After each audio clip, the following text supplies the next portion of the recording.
What a crazy game of football that was. The North London derby never disappoints, as it was Tottenham Hotspur 2, Arsenal 3. And Arsenal fans, you probably don't even care about my analysis. You're just happy about the fact that you got another 3 points in your bid to win the Premier League title against your bitter rivals. And Spurs fans, I think in recent weeks we've seen the positives and negatives of Ange Postecoglou and his system at Spurs. I think you can be happy for moments in the game of how Spurs played, but overall pretty disappointed. And then of course we've always got the refereeing and VR decisions which we need to talk about, which seems to be happening on a weekly basis. And one of the big talking points coming in this game from the Spurs perspective was the fact that they've had 10 days since the last Premier League game, which was a 4-0 outing against Newcastle when they lost at St James's Park.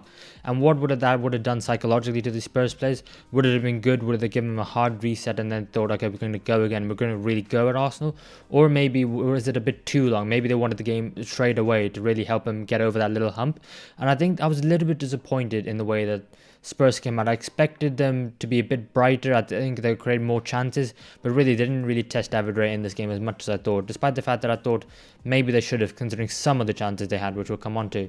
But I think a big talking point was the midfield for Spurs. The fact that Postecoglou went for Pierre-Emerick Højbjerg and Rodrigo Bentancourt in midfield in the double pivot was a bit of a surprise. I think maybe Basuma and Sarr have gone off the ball a little bit in recent weeks. I think maybe a change was required, especially with Bentancourt's ability on the ball to really bypass that Arsenal midfield was something they're probably hoping for, and Højbjerg's ability just to break up play, especially marking Martin Odegaard, was definitely something that they could have tried to work towards, but it didn't quite materialise for them in this game. And I think what we have to give credit to is Arsenal and Arteta for the way they defended, because we know the fullbacks of Spurs in Porro and what would normally be a Doji, but in this case was Ben Davies because he was injured.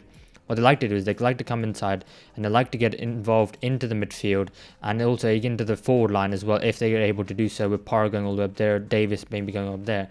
But what Arsenal did was they had the wide players follow them into that midfield, Trossard and Saka again. And I think this is another example of how well Arteta has drilled his side, is they're doing so much work in the defensive phase of the game as well. They really fight for it, they really work hard, and they try and make sure that they keep a clean sheet as much as possible, despite the fact that in the second half, which we'll come on to, they almost did throw the game away. But they were marking so narrowly the Spurs fullbacks that they weren't able to create the chances they'd normally be able to. And that Arsenal backline was also tucking in.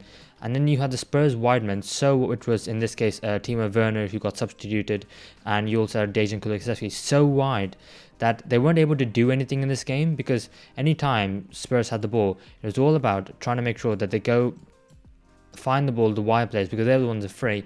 But the thing is, they're not able to score from those wide areas. So what do they have to do? They have to try and work it with the fullbacks or with the midfielders and try and work it into the box. But when Heung-min Son up front against the 6'3", 6'4" centre backs of Saliba and Gabriel, and then when you've also got Ben White and Tomiyasu to make the back four, with Partey and Declan Rice in the midfield, always staying very close to the back four, it's going to be incredibly hard for you to score in the air. And I think Spurs put a lot of crosses into the box, but just didn't find a Spurs head whatsoever. And in the early moments of the game, it's very hotly contested between the two sides. However, Arsenal worked their way up the pitch and get themselves another set piece. So we all know how dangerous they've been from set pieces so far this season. Credit to the set piece coach that Mikel Arteta has brought into the club. And in this one, I think it's well worked by Arsenal to make sure that the Spurs players are under a lot of pressure, and it leads to Højbjerg having to put his head into a position he doesn't really want to and scoring the own goal. However, I think we all know that the Arsenal players, if he wasn't for him, Tomiyasu probably get his head onto it, and behind them is Kai Havertz as well.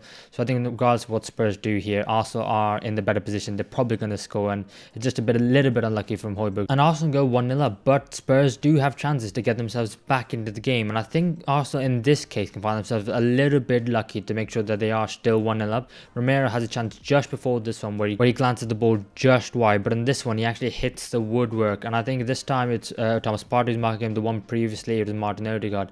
But I think despite the fact that Arsenal have looked amazing attackingly in set pieces, in this game they did look a little bit fragile, and was always seemed to be Christian Romero on the end of it. And this time, yeah, it's just a little bit unlucky for Spurs, and they could have found themselves 1-1 in this game, and the game could have panned out completely differently. And Spurs even thought they had equalised themselves after Mickey van der Ven put the ball in the back of there, but it was ruled out for offside.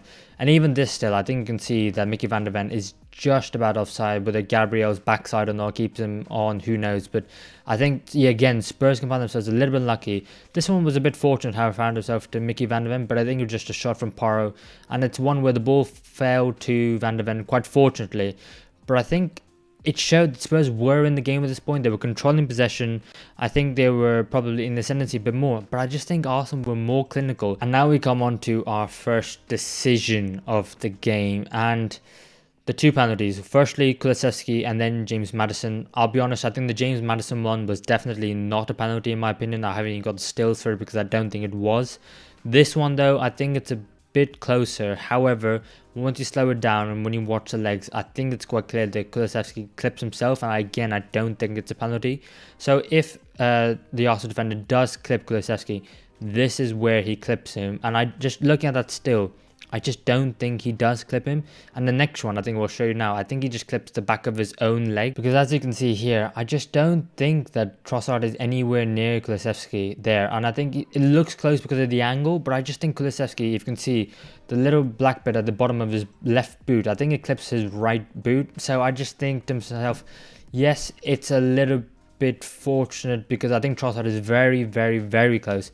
But ultimately, I don't think he makes contact, and if he does, it's so minimal that it forces Kulusevski to hit his own leg. So I just don't think it's a penalty. I think it's way too soft if there was to be any contact, and I actually don't think there was any contact. And like I said, the Maddison one, for me, is definitely not a penalty. I think he just goes down a bit softly. But from there, Arsenal make their way down the other end of the pitch, and it's a lovely finish by Saka. But I'm so disappointed in the way that Spurs defended this, actually, because I think it could have been so avoidable for them.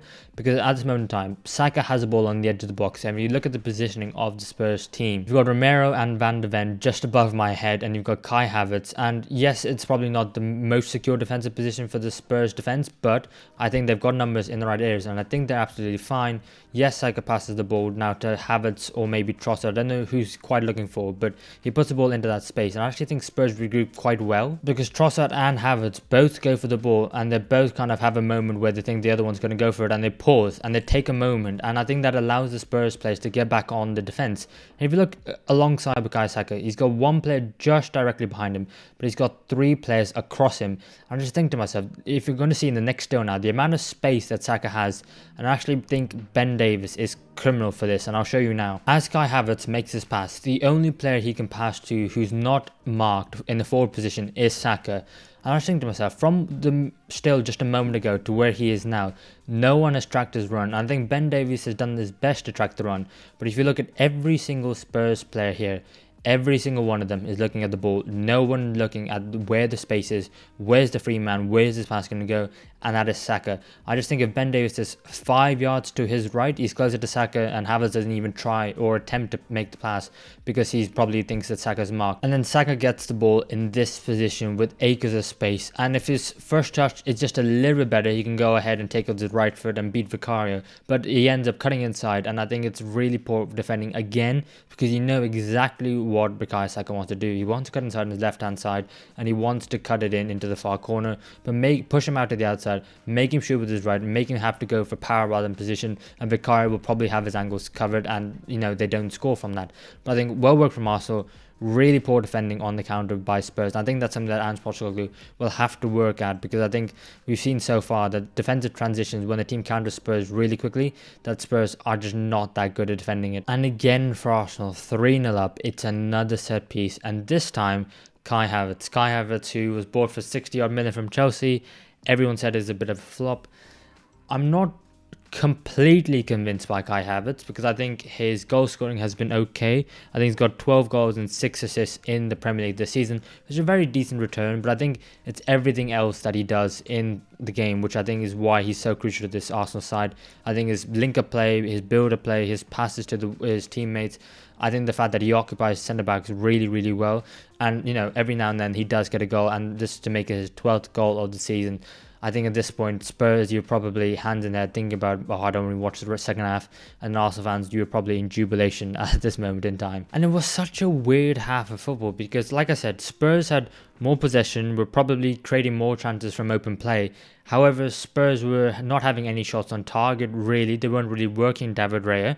And at the same time, they couldn't defend the set pieces of Arsenal or the counter-attacks from Arsenal either. So it was a bit of a weird one. I think Arsenal were definitely clinical in that first half and definitely took the chances because they didn't have that many.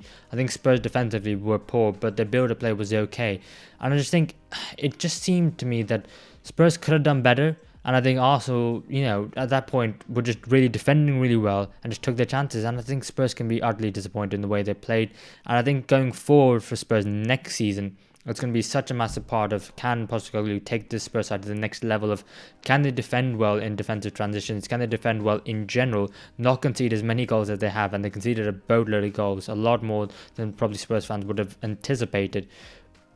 Because I think that's the one area where you can definitely improve. But at the same time, I think it's more of a system rather than a personnel. Because if you look at the backline of Vicario, Porro, Romero, Van de Ven, and Udogie, this time I know Ben Davies was playing, but if you look at Udogie as the main left back, they're all very young, they're all the right profile, they're all probably going to be improving as well. So I think it is a system, and I think there's maybe at times need to be a little bit more conservative, but also at the same time, we need to credit Arsenal and the set pieces because, they've really helped Arsenal to be in the position they have been this season. And at halftime, Postecoglou brings on Sarr for Bentancur. I thought maybe Bentancur was a little bit unlucky to be taken off. I think you could have pulled off any of the Spurs midfielders. But then again, in the 60th minute, he also did bring off Højbjerg and did bring on Bissouma. So I think maybe that was a mission that both his midfield choices were probably a miss in the double pivot.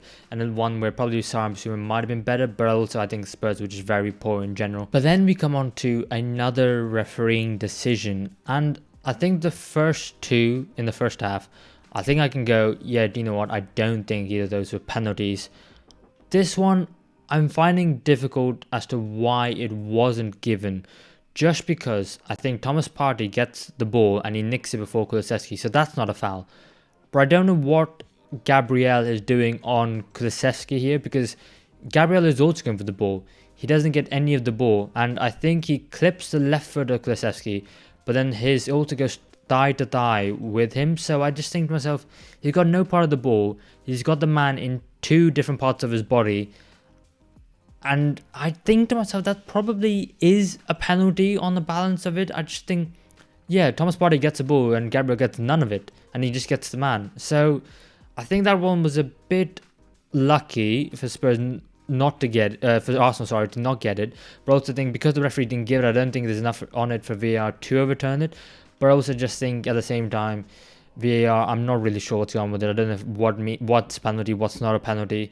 I just think that they're probably backing the on-field referee here, and I think if it was given the penalty, I don't think it gets overturned. But then Spurs did find themselves back in the game eventually, and this time it was through Christian Romero, who did have some earlier chances. I think he had 3 headers, 2 in the first half, 1 in the second, and I think to myself, David Raya, he is a really good keeper, and he's really impressed me because at the beginning of his spell, I did think to myself, why have Arsenal signed him? I'm not quite sure if he's actually better than Ramsdale. I think in recent weeks he's proved to me that he is better than Ramsdale, but that doesn't mean, just like any other keeper, that he doesn't have howlers, because this was an absolute howler.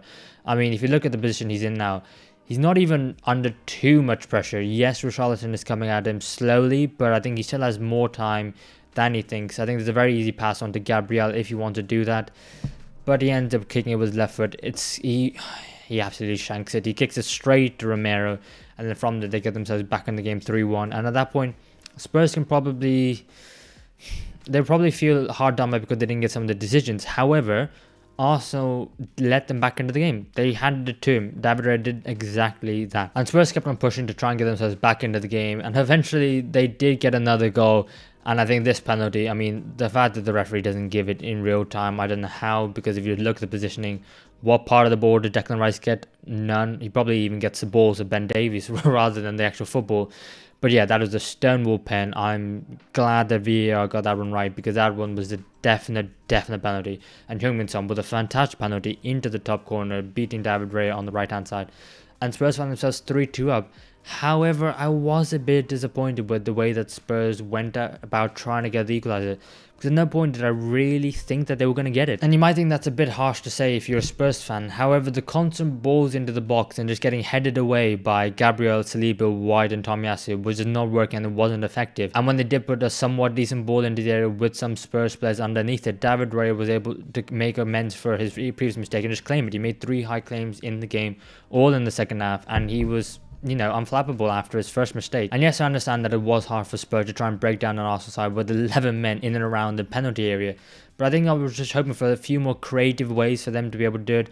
bring players out of position and play the ball into the space that they're left behind. But every single time they did, there was an Arsenal man there, either with their feet or with their head, clearing it away from the danger. And I think that's where you have to give credit to Arsenal, because the 2 goals the Spurs scored, yes, they just gave it to Spurs, if we're being honest. And maybe Spurs were a bit unlucky that they didn't have some of the decisions go their way. I think just mainly the one. But they also did have chances, Spurs. But they had only 2 shots on target in the entire game, and those 2 shots were the goals that they had. One from Romero, and the other one was a penalty from Son. At no other point did they have forced David Raya to make a save in the entire game, and I think that's what's incredibly disappointing. Arsenal went to the new Tottenham Hotspur Stadium, and they did a job on Spurs. And Arsenal now have played 35 games, only 3 more to go in the Premier League. And at the time of recording, I'm recording this right after the Arsenal Spurs game, and Man City are 1-0 up already against Nottingham Forest. I mean, we probably expect Man City to go on and win all of their games, but all Arsenal can do is just keep on winning, carry on winning games, getting 3 points. And at the end of the season, we'll see. Maybe Arsenal can win the league. We'll have to wait and see. I think they deserve to win the league. I think they're a team who have, so far this season, been the best team. But we'll have to see who has more points, because whoever has more points, that team deserves to win the Premier League. And I think for Spurs, top 4 now is looking more and more difficult. Obviously, Spurs have to go away to Anfield. They also welcome Manchester City in a couple of weeks, so their fixtures aren't great. And especially, I think the way that they conceded the goals in this game, the lack of chances they actually created for themselves in terms of forcing David Raya to make a save, I think Spurs will be a little bit disappointed as well. I think for Spurs now going forward, it is very much try and get top 4, win all your remaining games, and if not, you take 5th. I think Spurs fans in general can still be quite happy with the season they've had, considering how last season went. I mean, how demoralized they were supporting their team. I think the field goal factor is definitely back, and now it's about what can they do going forward in the summer to make sure that they're a bit more solid in defence, and when they do create chances, they do take the chances a lot more. Yes, it's disappointing for Spurs fans. Yes, it's jubilation for Arsenal fans, but I think both sides can be positive going forward for the future of their club.